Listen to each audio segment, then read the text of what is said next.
Han Solo says, "What's up, fellas? In Attack of the Clones, when Obi-Wan told Anakin that Padme was happy to see him, do you think Obi-Wan was low-key giving Anakin the green light to try and smash?" No, I think he was just saying what he needed to so that Anakin would calm down, getting deep into his thoughts there. I don't believe that. And you're sounding like a separatist. Physical stuff isn't forbidden, so he could tell that Anakin was getting squirrely. He's like, "Come on."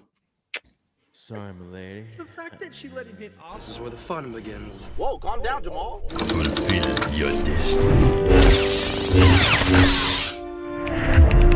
TheorySabers.com.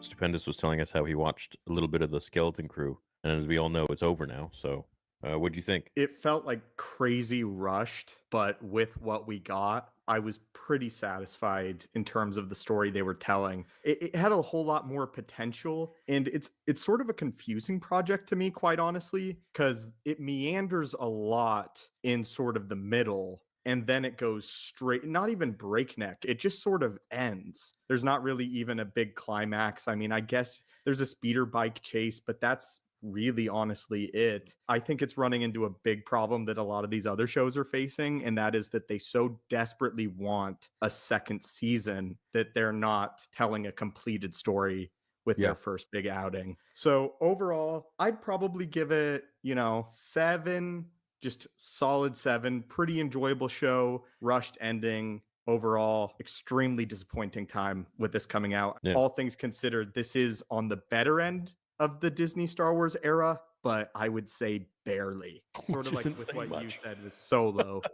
Really not saying much at all. Lukewarm. Well, no, that's good. That's Mustafa hot. We want that. We want That's Anakin. true. We do. We That's do. What'd you think, Dash? Risking saying something really superficial and coming off as if I have some kind of deep insight. I think I had a profound realization watching this because I had the exact same thoughts as Stoops about everything just rushing at the end. I was really enjoying it. It was kind of meandering, but I thought they were going to do a conclusion that was going to be satisfying. But there was no conclusion. There was just a little bit of amazing speech by Jude Law. And then you wanted to know more, and they knew that we wanted to know more. But two things. First, Jude Law as an actor really carried this. And I realized why I liked SM33 is because he was voiced by Nick Frost. So clearly when Disney puts the money behind it and gets the actors, they can elevate whatever they're in. To my moment of profoundness, as I digress, I appreciate and respect the fact that Disney is finally being honest with what it's doing. I think this is the first Disney Star Wars show. I'll explain it like this. When Disney acquired the Star Wars IP, they said that they were going to honor George Lucas's legacy, which, as we know, that means just leveraging legacy characters into whatever they do, and obviously following the trends of social issues in the real world. Like they really didn't focus on Star Wars lore. I think we can all agree. They really just tried to leverage the IP and do whatever they thought the audience wanted to see, which really doesn't, you don't draw a line in the sand and say, these are the stories that we want to tell. I think Skeleton Crew, and think about it like this, is so Disney. Pretend you didn't watch it in the comfort of your home. Pretend you were in Disneyland on a theme park ride. Skeleton Crew belongs there. Like, it feels like someone's written it for a theme park, like they're building it in the background right now. As soon as I realized that, I went, holy shit, this is actually what Disney Star Wars is. Focus to kids, feels like a theme park ride, probably going to build a ride about it. I'm like, Yeah. oh my God. That's Somewhat where we're at. adventurous while you're watching. Once it's over, you forget about it. Mhm. Yeah, that's like what I said in my review. It feels like an arcade game, like an 80s, 90s arcade game, which, fuck, I love arcade games, but at the end of the day, it's an arcade game. Totally. I don't know. I think that Wow. clearly Thank the you. Star Wars that Disney is developing is more in line with pushing whatever agenda that they want to service. So this does remind me of like older Disney Star Wars era, but I don't think that it's going to transform into this with Disney, because with the low ratings of Skeleton Crew, I don't see them viewing this as a positive evolution. But with all of that said, George Lucas would probably love Skeleton Crew. And Yep. he would probably love the creatives that made it, and that it is for kids, and that it is for a new generation. And if you approach it like that, I think it makes the show a whole lot more enjoyable. but we'll see. Yeah, we'll see, man. We'll see what happens. But that's the problem with shows. I think they're not writing to tell a story; they're writing to keep it open ended. Maybe it'll get picked up at some point. Maybe the reviews will be good. Maybe enough people will watch, and we'll get greenlit for a second season. It's funny you This is not say that. good. John Watts actually said on Forbes, we wanted to make sure this season had a satisfying beginning, middle, and end. That if people want to see more Skeleton Crew, we'd be happy Yeah. to make more when they asked about season 2. Right. But that's what they always say, and then they have creepy voyeur Plagueis peeking out of a cave, and it's just like, this isn't subtle at all, guys. You're hitting me in the head with a sledgehammer. What do you guys think of the rumors for the Mando movie with Embo? The Clone Wars movie remake. Did you hear about this, Wave? Honestly, yeah, I did. Honestly, I don't hate it. I do Oh shit! Okay. have a little bit of a fear that it's going to feel a little small scale and a little bit underwhelming for the big villains of the next big Star Wars movie. But if this is just the little synopsis that they're giving to get people in the door and they have a bigger reveal in the film, I'm okay with that. But if we're operating under the assumption that Embo and Rada are the main antagonists of the first Star Wars outing since The Rise of Skywalker, that's a misstep. A lot of people have been drawing the conclusion that Disney saw all the money that Moana 2 brought in when that was originally supposed to be a made-for-TV or Disney Plus film, and that they're taking the wrong lessons from that and sort of wanting to make a small-scale story, appeal to a mass audience, and that will just be sent out to die at this point with the Star Wars fan base. Yeah, and that's unfortunate, But at the end of the day, what can we do? Everyone's waiting for change at Lucasfilm, and yeah, that'd be great. But at the same time, change doesn't necessarily mean it's going to be a change for good. It just means it's going to be a change of face, but it's the same probably line of thinking. So everyone says, "Oh, I want Kathleen Kennedy out. Bring someone else in." It's like, well, I don't think it's going You to be get rid of the great. Grand Master, you still got the Council. Well, yeah, wow, yeah, that Lucasfilm story group, they're Jesus Christ. I don't know what's Dark going on there. Council. Did you guys ever wonder about that? Like, what was the original intention of a Mando season 3? Because it feels like, to me at least, it seems like Mando season 2 was going to end with Din and Grogu going their different ways, and different stories were going to be developed farther down the line. And Mando season 3 would be back to just Mando. But it feels like an executive stepped in and said, hey, you need to keep these guys together, and we need to backtrack this like next year. Let me explain something from a commercial standpoint that I think you'll appreciate. My wife purchased online Grogu a onesie for my 16-month-old son, and supposedly it was used, whatever, not poorly. It's something that mothers do. They swap and buy, blah, blah, blah. Supposedly it trades for like $150. I got a little Grogu bobblehead kind of thing for my Christmas tree. Grogu maketh the money for the casuals. Disney just went, get him, like, forget your plans. Grogu, that's what happened, I believe. You think Favreau had like a plan to develop a larger story beyond that, though? Like, I wonder what the original outlook looked like.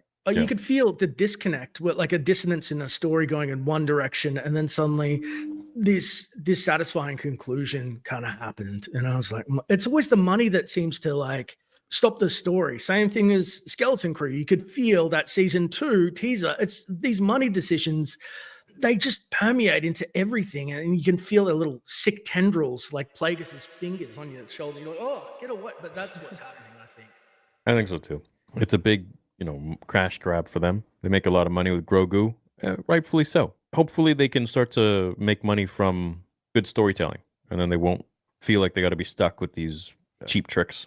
Grogu was a great character. Like, I like Grogu as a character, but the more time passes, the more he's coming off as like a novelty than anything else, like a set piece than an actual character. And I would really like to see that developed. I know it's difficult because he's a baby. He's the most interesting baby in the galaxy. So can we do something? No, I agree. You think with Favreau, we were going to sort of go get an exploration with Luke, maybe his own series? Because I know John he's very into the new technology, and everything he's with is like experimenting with that. And maybe he wanted to experiment with a feature film with Luke, with the partially digital face. But maybe Disney said, hey, no. I don't know. I just think that there's a lot going on there that's way more interesting than the Mandalorian and Grogu. I'm not saying I dislike those characters. I'm just saying that there's a more interesting evolution out there from what they set up at the end of Mando Season 2. And the importance of Mando Season 2 would still resonate with us to this day if they had stayed the course. Yeah. And unfortunately, they did not. It seems like they just forsake things for, like you said, the money, but also this obsession with cross-pollination where Boba Fett has to hang out. Well, he's a man, like, not really, but, he's got the Mando and the Mandos together, and they get in the armor together, and then they do the thing. But then they have to take Grogu, and they meet old characters. Dave Filoni's obsession with bringing out his original characters that he came up with. I get it. You got Embo, you got Ahsoka. You did those things. That's awesome. But we don't have to constantly circle back to these things, in my opinion. That's why Balin was so refreshing. Yes. Because it was like finally something new. Theory, I don't think you ranked Ahsoka. Where do you put that? You know what, man? I liked Ahsoka until it got to about episode 7. 7 and 8 were just not good for me. I struggle because I like Ahsoka in theory. I like the things that are happening in Ahsoka, but when you get into the actual scenes, I don't like it. If that makes any sense whatsoever. Let me be real. I don't care about Ezra. I don't care about Sabine. I don't care about Kanan. I don't think those are interesting characters. I never connected with them. I was never able to connect with them. I don't know why. I'm sure I can figure out why if I spend time on it. But to be honest, I just don't have the interest. They never really captivated me. I'm interested in Ahsoka because she's Anakin's apprentice and because she has a good character arc. But besides that, the other characters, the only thing I was there for was Ahsoka and Thrawn. Now, when I was watching, I was like, okay, this is kind of interesting because now you get Elsbeth and she is a witch. All right, cool. There's that element. It opens the door to that. But then we were introduced to Balin Skoll and Shin Hati, and I'm like, holy shit. Okay, here are two Jedi that survived Order 66. They've gone off the path of the Jedi, but they're not fully dark. They're orange. And if we know anything about lightsaber colors, we know that orange is like in between, right? You're not yellow, you're not red, but you're like in the middle. You're still kind of dark, but you're still kind of teeter on the light. It's like Mace Windu with the purple. He's not red, he's not blue, but he's like in the middle kind of. But he has a rare alignment. Yeah, he's a rare alignment. And with the orange, it's interesting as well. And it's like these are two beings that have seen all that shit, and they've seen the destruction of the Republic. They've seen Order 66. They've survived it somehow, which means they had to be crafty. They had to be powerful. They had to be smart and badass. Okay, let's see more of it. And then in episode 6, I think it was, when Balin is talking about, the idea of it, the weakness, the truth.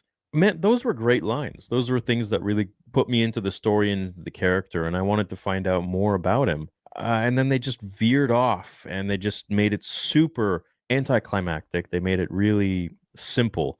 Thrawn became an absolute moron. Like, this is supposed to be, Spock 2.0. They made him literally stupid, like making the dumbest decisions ever with how Ahsoka and Sabine were like getting into the premises. And then also Ezra is there the entire time on that planet and seemingly doing nothing. and doing nothing. Like, you're telling me that Thrawn couldn't just send out his agents to go find him and capture him or kill him? Like, I don't know, dude. It's just weird. Thrawn comes off as inept when you see what Ezra is dealing with, and you see that Thrawn hasn't made any moves to take him out. That's like not anything a real person writing for Thrawn would ever do. That would be like the first thing he took care of. This is a Disney Thrawn. This is not heir to the Empire Thrawn. That son of a bitch was scary.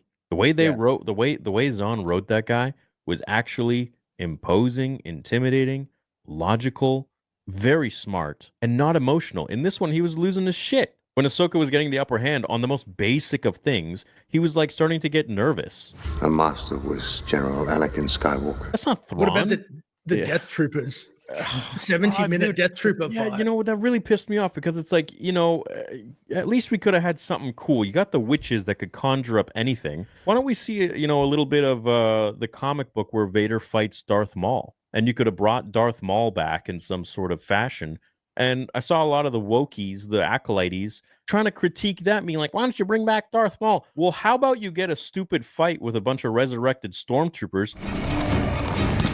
This ever happened before? No? The fucking, like, the most boring thing ever. Did you like that more? Or would you rather have seen a dope-ass Darth Maul in some sort of a weird resurrected form come back and try to fight Ahsoka? I think that would have been much more entertaining if we're going to choose between the two. But let's just not even say we get any of that. Maybe something a little bit better, where Thrawn actually has like this imposing villain. Maybe, I don't know, Barriss comes back, the number one rival to Ahsoka. Maybe Asajj Ventress comes back because we know she's alive now. There are just so many more things that could have been done. It was like, they build it up good and they get the fight between Ahsoka and Baylan. Okay, it builds tension. And then somehow Ahsoka ends up in the world between worlds, a concept I don't understand and I don't particularly like very much, because I don't think time travel or the ability to intercept moments that have already passed in Star Wars really brings any validity to the impact that it's caused. Like, you can just now go back in this world and change shit. Like, what is that, dude? That's the Galen Erso contingency plan I hate that they're it, dude. putting in there. Yeah, I don't like it. I No, don't think George would have It's wanted like a that. multiverse. it's cheap. It's cheap, bullshit. is what It's it such is. It's such bullshit, dude. And then it fell short. And there were the only intrigue in there for me was Balin's skull, and the way it opened with him and Shin with their orange lightsaber. Great. Bro, so cool. Look, we care about character. And what the two compelling characters we've spoken about today, Balin Skull and Jod Nanawood, was they're characters where we don't know the ending of the story, but we want to flesh out because they're compelling, I believe, because they're people who are making the wrong choice, and it makes you want to go down the rabbit hole. They're not Sith or Jedi, where it's not so They narrow. need to do that with Thrawn. He's very similar to Thanos in the way where in Infinity War, when Thanos explains his plan, in concept, it makes perfect sense. Everybody loved it. Exactly. And that is what Thrawn is. Thrawn is like, we got rid of Palpatine. He was terrible. But the idea of the Empire as this ruling, governing force that can consolidate power in the galaxy is still correct. And if you allow me to control that, I will bring peace and order that Palpatine always promised. And I always thought that that was so compelling, because Thrawn would do these terrible things, but he would always remind you in the books, like, this is why this is necessary. The right this reason, is why which is what so we're doing, fun. Yeah. the greater good. Oh, wow. Oh, this is incredible. That's a budget.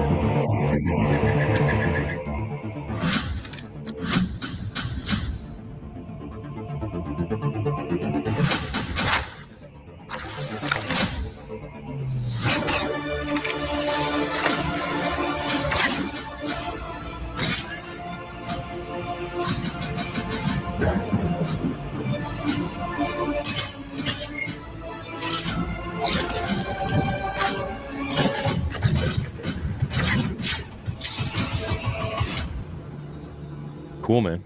Someone cooked here. Yeah. Looks good. I don't think Disney is going to sell anytime soon.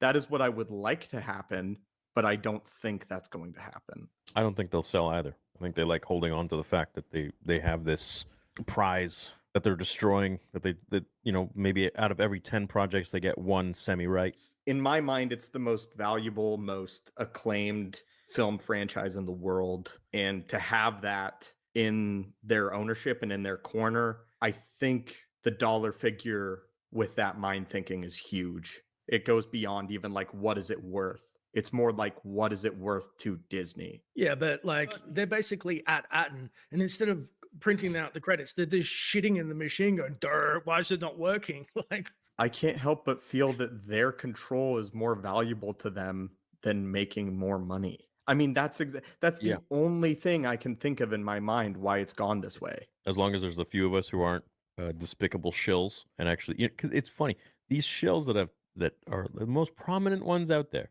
the biggest ones out there, that are like the poster boy or girl of all the Disney stuff that comes out. I've talked to them before they were shills and after they were shills. I've been friends with some of them. and they don't think the way that that they come off on screen. I'll tell you that much right now. Right? It's just a bag at the end of the day. Got your ass. So I think if there's a few of us left, at least, which there are, you, me, Dash, Critical Drinker, Mahler, a few others who just speak their mind and aren't bought out, we'll at least be able to put the pressure on just showing the media that like what we really think. In a world full of people that are just bought out, I think it's important to have a few real fans that aren't afraid to voice their opinions for getting canceled or whatever it might be, or getting called racist and sexist if you didn't like fucking acolyte. Brainwashing and shilling is a real thing. I'll tell you that much. I hope it's worth it. What are we going to be expecting going forwards? Are we going to be getting that Ray movie for sure, or are they going to cancel that? You know, there's so many projects that they've announced that we haven't really ever heard of again. Like the Lando movie, there was a droid movie or show. There was the Patty Jenkins space pilot movie. Yeah. Everything just kind of they announced it, Taika Waititi and all this, and then they just kind of don't talk about it ever again. But they don't ever give us an update. They don't say it's canceled. They just literally don't talk about it ever. You know what happened to Star Wars Eclipse? We should be getting Really updates bad PR. Yeah, this every 4 or horrible 5 PR. months. They It's slowly horrible. die behind the scenes. They think we're just gonna forget about it. Like, oh yeah, well, okay, all right. I guess that's not happening anymore. It's, okay, on to the next project, which will probably never be talked about again either. Obi-Wan Kenobi had extremely good viewership. Why have they not moved on that? Do you think it's because that they just want to develop their own characters and they Yeah, don't want to, play with George's creations this is anymore? exactly what I think. I think that That's there's, that's and awful. this is a huge conspiracy theory I have about Lucasfilm and Disney in general, is that they want to kill off or shy away from all of the legacy characters that George Lucas created because they probably feel like they have to, maybe they don't know the characters or they feel it's too dangerous and it's too sensitive, but if they just kill them off, then they won't have to worry about them anymore. So they create all of these extra new characters in between the movies. Whether they're going to die or not, it doesn't really matter at the end of the day, right? Like Skeleton Crew, Andor. I mean, Andor, for God's sakes, is a spin-off show of a spin-off movie about one moment in Star Wars, like a time period in Star Wars. But like, it's wild to me, and I just think that they could be using that money for much better projects. Like, for example, Acolyte. It was supposed to be something that wasn't going to touch any of the prequels or anything like that, but lo and behold, they put Yoda and Ki-Adi Mundi, who wasn't even supposed to be alive yet, and then Plagueis and all this bullshit in there. It's like they need to just either really stay away or they need to full on just jump in the mud and play with all the toys. Make stuff from the prequel trilogy, in between episode 1 and 2. We want to see that whole thing. Make some live action Clone Wars with Anakin, Obi-Wan, and Ahsoka. Don't give us little clips in Ahsoka season 1 or season 2. Give us the real deal. Go for it. Don't tease us a little bit. Obi-Wan Kenobi was shit. They could have really just made the characters fleshed out to be how they were supposed to be. Vader was like a little bitch. Riva was the focus of that show. And don't even get me started on the fact that they didn't have a gimbal, for God's sakes. It was supposed to be artistic. I couldn't even see what I was watching, man. I was getting motion sickness the entire time. They don't have people that really understand the characters or the lore or respect the franchise. They really just want to put their name on it. They want to stamp their freaking name on Star Wars and they'll be done with it and get their money and that's it. Just like Leslie Headland. But in my world, nerds are gay. Not only, it's one thing to just like be completely stupid and not hire the right people at all. But when you hire the right person and then you let them go and then you try and find two people who suck at the job to take that amazing script and make some shit garbage diluted version of that with shitty takes and ideas and directing, what is going on in your head? I seriously think like is you trying to sabotage this franchise